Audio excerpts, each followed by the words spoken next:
You are welcome to LFN What's Your Say? The #1 listening show where we discuss real issues with real people like you. We are featuring R. Kelly. Real name Robert Sylvester Kelly. Also known as the R&B King. One of the most disturbing events talked about when analyzing the way the case against R. Kelly was handled by government together with the DOJ is the granting of immunities to his accusers, a move that was made with completely no regard of the laws of this country. The act of granting these accusers immunity alone shows that the government prosecutors and their judicial counterparts do acknowledge they know these accusers actually did commit crimes themselves, and what we know is that these were largely crimes committed against the defendant R. Kelly. Typically, government prosecutors usually move to grant immunities to individuals who they believe committed minor crimes with the hope that their testimonies will be key in helping them catch someone who has committed a major crime. Strangely though, in the case against R. Kelly, every single person who took the stand was granted an immunity deal, indicating that government was trading their power to grant immunity in exchange for testimonies against the R&B King. What made matters worse was when some of these government witnesses were caught up in lies, some of which were told on the stand and under oath. Immunity deals by law should require that the beneficiary vows to speak the truth and nothing else but the truth. The moment lies were detected, the accusers were supposed to be stripped of their immunity deals. Otherwise, what transpired may indicate that the government did trade their immunity deals in exchange for false testimony against the defendant, which is a federal crime in its own right.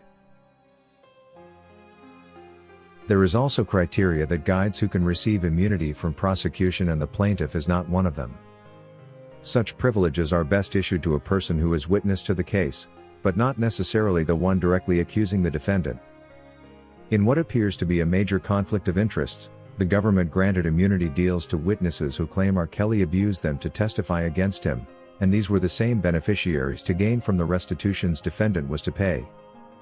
This gave rise to a major conflict of interests, as it becomes very difficult for a person bound to gain financially from a case to remain objective and truthful in their testimony against the defendant.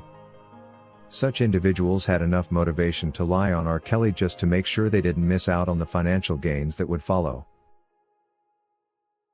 R. Kelly's attorney Jennifer Bonjean has made several attempts to address these issues through her post-trial submissions which she made after the New York trial, but all these have fallen on deaf ears, and the District Federal Judge of Brooklyn has instead preferred to deflect each time than explain why certain things are the way they are.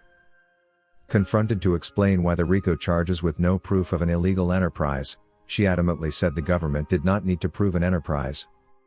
She has never come out to explain why she issued the 30-year prison sentence, and likewise she cannot explain why witnesses that had a history of telling lies in public and sometimes under oath would be granted immunities to further deceive the court with the promise of restitutions at the end of their illegal act.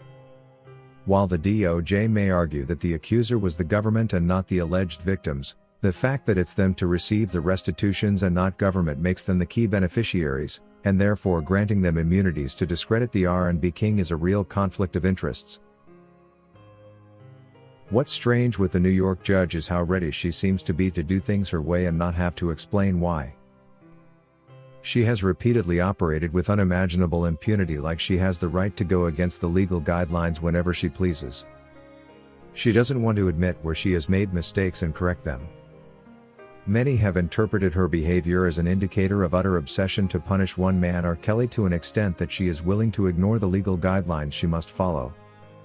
The straight 30-year sentence without the possibility of probation before the 30 years alone was way above the sentencing guidelines, even if he was determined guilty on all 10 counts. Why the New York judge would ignore this, no one can explain. Just like we have mentioned time and again, we have seen cold-blood murderers receive 25 years and less sentences here in the very same country. For R. Kelly to get 30 years when he killed nobody, and when the evidence against him was not conclusive beyond reasonable doubt, shows just how unfair the legal system is. Important to note though, R. Kelly is not the only victim of selective injustice that appears to target a particular category of people. There is no doubt that the statistics reveal a major imbalance when it comes to numbers imprisoned every single year by percentage and along racial lines. It looks like even though the black population by percentage is only 13%, the percentage of blacks in U.S. prisons is skyrocketing towards 40%, and this should be alarming. Is this to mean that black people are naturally criminals?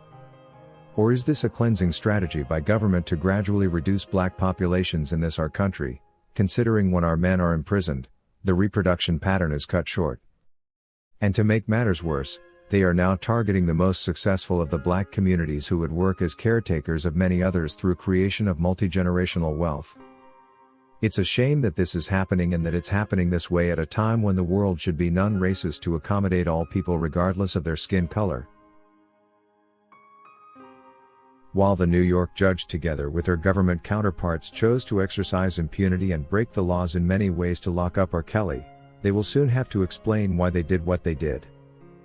They will have to explain why the multiple accusers were all granted immunities even though they had records of telling lies under oath. And the judge may have to explain how she arrived at the 30-year sentence, which even to an ordinary person with no understanding of the law is another suspicious decision. According to Joe Vonmark, just the thought that all this BS came after and only because R. Kelly was going after his masters makes me sick to the stomach. Whatever was done in the dark will eventually show in the light.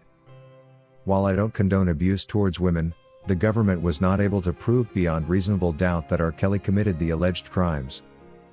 The case against him is therefore next to invalid, for without empiric proof, R. Kelly should not be locked up like he currently is. No one deserves to serve 30 years behind bars over suspicions that cannot be proved beyond doubt, especially derived from a criminal case where evidence accuracy should be paramount.